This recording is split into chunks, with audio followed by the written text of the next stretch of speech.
Hey guys, it's Amanda here, and we are back with some more of Seduce Me the Otome. I'm loving this game. I'm sorry. Oh, I'm fine. He stopped and leaned in close. A bit too close for comfort. Or maybe it was just me, inspecting my face. He was really quite tall, having to bend over so much just to look at me straight in the face. It was hard to look at him, especially when he was so close. After a few seconds, he straightened up and began walking again. Well, if you're having any problems, I'm always here to listen. That's really kind of you to offer that. My pleasure. Here's your seat. Let me get your chair for you, lovely lady. Oh, Eric was very charming, and his smile pulled at my heart. The way he kept flirting with me definitely designated him as a charmer of the demons. Yet there was little distance in his eyes. By the way, I apologize for my behavior earlier. Stealing your second kiss like that. Huh? Oh yeah, when I didn't believe that they were incubi. It's fine, I guess. I mean, you didn't just get up and grab a kiss for no reason. I'm not as forward, unlike Sam. Suddenly, Eric leaned in and whispered in my ear. I won't lie, though. I enjoyed kissing you and feeling you melt in my arms. Awkward. I was torn between smacking him and trying to play it cool. Let's go with be cool. You sure are quite the charmer. Yes, I am known for that. As much as I do appreciate the constant compliments, you don't have to keep talking to me like that. Like what? He batted his eyelids as if he had no idea what I was talking about, and I couldn't help but laugh. Well, like you're trying to get in my pants half the time. I can assure you, I'm just a lover of beautiful women. Something tells me that there's more to it than that. For a moment he looked away, losing a bit of his smile. Before I could question it, though, he turned back to me with a new teasing smile. Did you want there to be more? I didn't want to hit him, and I didn't know how to react, so I couldn't look at him. He merely chuckled again in my ear. Sorry. You just look so cute when you're blushing. I felt my face heat up simply from his words. I then felt Eric take my hand and kiss it gently. I hope you'll enjoy dinner, however, my dear. I drew my attention back to the dishes. I was both intrigued and slightly scared by the amount of food they made. Seeing my expression, Eric leaned forward and proudly smiled, gesturing to all the dishes with a dramatic sweep of his arm. I made almost all of the dishes myself. Humorously enough, Matthew looked at him with a shocked expression, as if he was betrayed. His face changed instantly to that of a frown. And I'm the queen of the Nile. What's that supposed to mean? Me, you, and James did the work together, dummy. It's you, James, and I, Matthew. Little boys will always make mistakes. Matthew looked at James in disbelief, probably for siding with Eric, and he annoyedly swiveled back to Eric to confront him. I'm not a little boy. I'm barely a year younger than you. Well, you certainly don't act like it.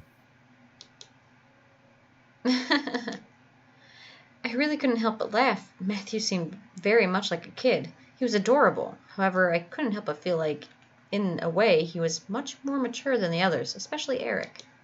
Huh? Is something funny? No, it's nothing at all. Thank you for the meal, all of you. Oh. You're welcome, miss. Such a well-mannered young lady. Beautiful inside and out. Eric, knock it off. In agreement with Matthew, Sam cocked up his head and glared at Eric. Seriously, you're getting really annoying with that suck-up act. It was obvious that Sam was the bad boy of the group. He had this big, tough act, and it was obvious he was physically stronger than the rest of the guys. But there was more to him than that. I'm just trying to be a gentleman. The young girl has already gone through so much. She deserves a good treatment. There's a difference between being a gentleman and being an obnoxious flirt. Schooled even by James. You're gonna need some cold water for that burn. Hot water works better.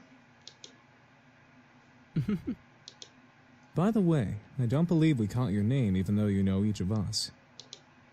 Oh, I'm Mana. It's a pleasure to finally know your name. Yeah, that's a nice name. Thank you. They were all comfortable around me, despite the awkward situation we were in. It was as if it were natural for them to be around humans. I guess that was just how incubi worked. But I was still curious about one thing.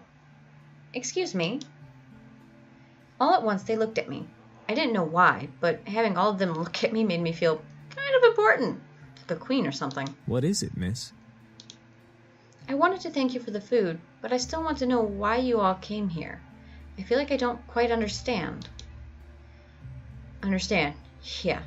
Like being told that a bunch of incubi randomly appearing in your house was perfectly understandable. Oh, how do we explain?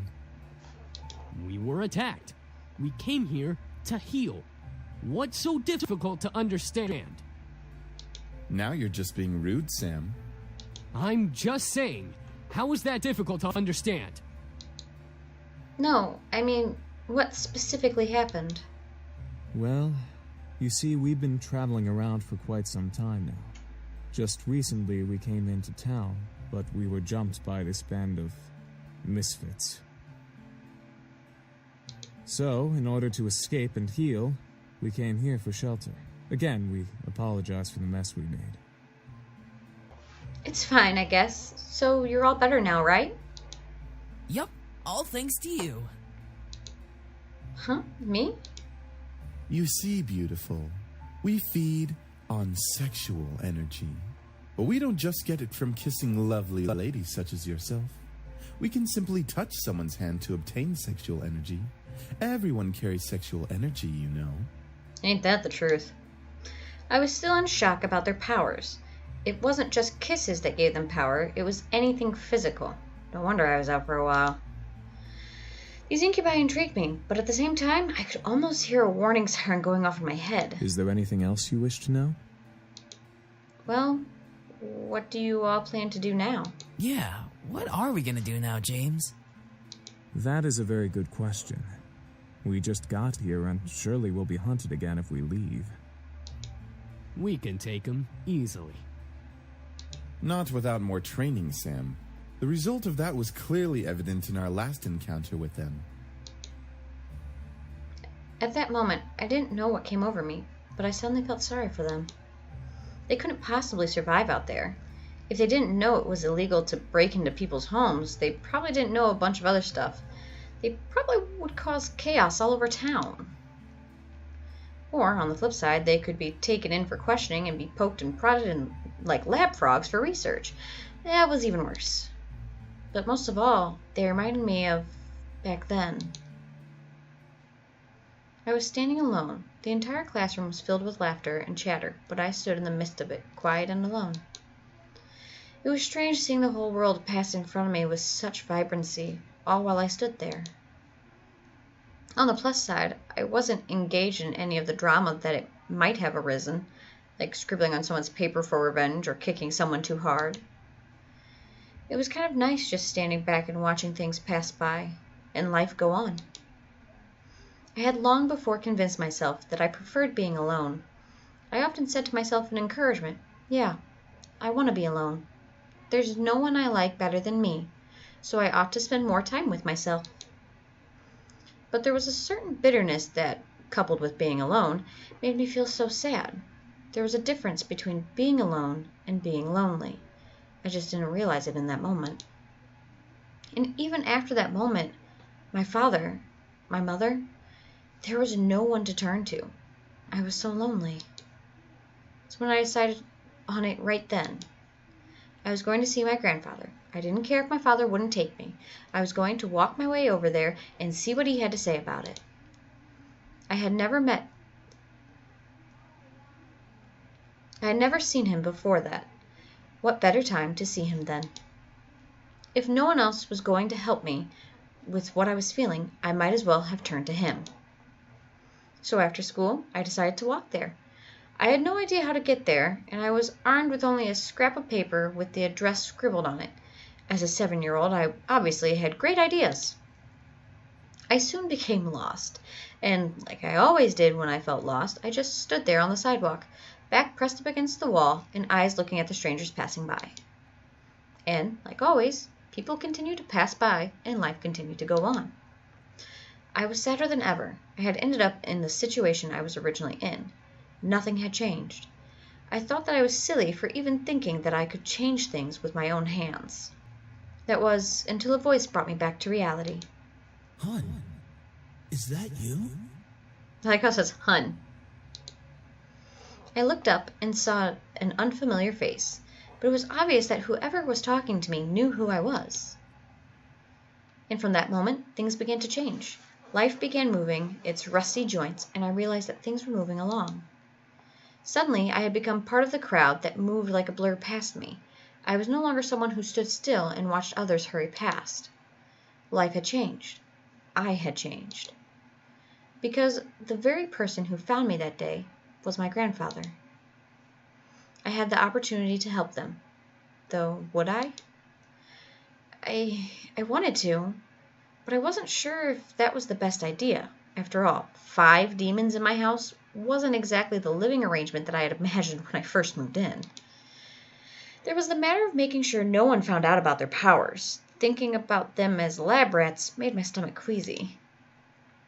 And even if they passed for humans, how would I explain having guys living in my house? Imagine if my friends came over. They would practically think I was part of a harem or something.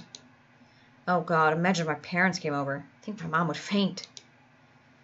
Who knows what my dad would do? I think he would have them arrested on the spot. Oh, this is hard. Maybe I should have written out the pros and cons list before actually having to make a decision. Don't worry too much about it. You have plenty of time to decide. Besides, you should do what makes you happy as well. It was strange that I happened to remember what my grandfather said to me when I was little. But it did kind of make sense. They weren't in the exact situation I was in before, but I did want to help them out. I think it would ease my conscience and also make me a bit happy to give them help, as weird as that sounded. Clenching my hands into fists, I strengthened my resolve to speak up. Well, you could... What was that, lovely lady? That is, Spit it out already. You could stay here with me, if you'd like. As soon as I finished my sentence, the room became still. I'm not sure what went through their heads for my words. The silence in the air cut like a knife. As soon as I finished my sentence, the room became still. I'm not sure what went through their heads for my words. The silence in the air cut like a knife until I finally spoke up once more. It seemed like you all needed a place to stay, and, well, I just moved into this giant house, so it seemed like it made sense. It was still quiet in the room. I decided to keep talking. If you would like to stay here, though, there are 2 things that I need all of you to follow. Yes? First of all, you can't use your powers or deliberately do something that might harm me or any guest that comes over. We'll save for enemies, but you get the drift. That sounds reasonable. Second, you have to help me with any errands around the house. This place is kind of big, so yeah. That is a generous offer, miss. Are you sure that would be okay? We don't wish to burden you any more than we already have. It's all right, really. I mean, I just started living here myself, so I would appreciate some help around the house. A wonderful idea. We'll live here and train while helping you with the house. Servants for the lovely princess. Oh, you look angry, Sam. What? Are you serious? Yep. Shh, be quiet, Sam. I haven't slept in a bed for days.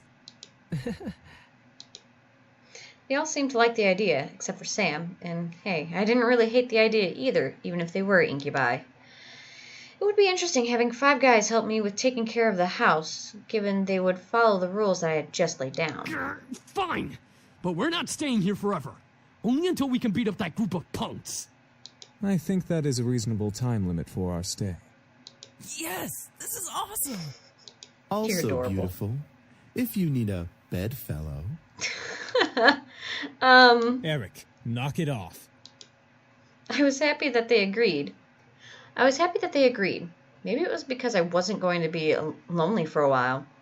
Maybe it was because they all needed help and my want to help people was fulfilled. I would never be sure. So what are we waiting for? Let's celebrate and dig in. Finally, I'm starving. Instantly, Matthew and Sam began to stuff themselves with food on the table. I noticed James' eye twitching in irritation, so I stifled my incoming laugh. Really, you two? You're both acting like pigs. Oh, let them have a little freedom, James. It's not like we've eaten recently either. I'm sure they've been starving. Still, that's no excuse for stuffing their faces like backyard swine. I almost couldn't hold it in. So I didn't, but I did. So I didn't. Oh. I couldn't hold in my laughter anymore. As I laughed, Matthew and Sam looked my way, faces stuffed. Is something funny? What are you laughing at? I stopped to catch my breath and leaned over the table and took a few breaths before replying. You're both so funny. Both of their faces turned a slight pink before they looked away from me, and they swallowed the food in their mouths. Shut up! We're not funny. We're hungry. Same thing. We're glad that we made you laugh. Shut up, Matthew! What? I'm just saying. See, James, it's entertainment for her. They were funny to me. At least they enjoyed the food. As I watched, I took a couple of pieces of food for myself and placed them on my plate before eating as well. Eventually, we all ate dinner together. It was strange, eating with just guys, but they were enjoyable to be around. It made me feel like a part of their family as we ate together. However, our peace was soon disturbed. So I'm going to call it there, because I don't want to record for too long. We'll cliff hang it right here. Just hang it right there on the cliff. And we will come back to this. So I'm going to log off now. I'll see you guys later. And remember to do something nice for a stranger today. You may just save a life.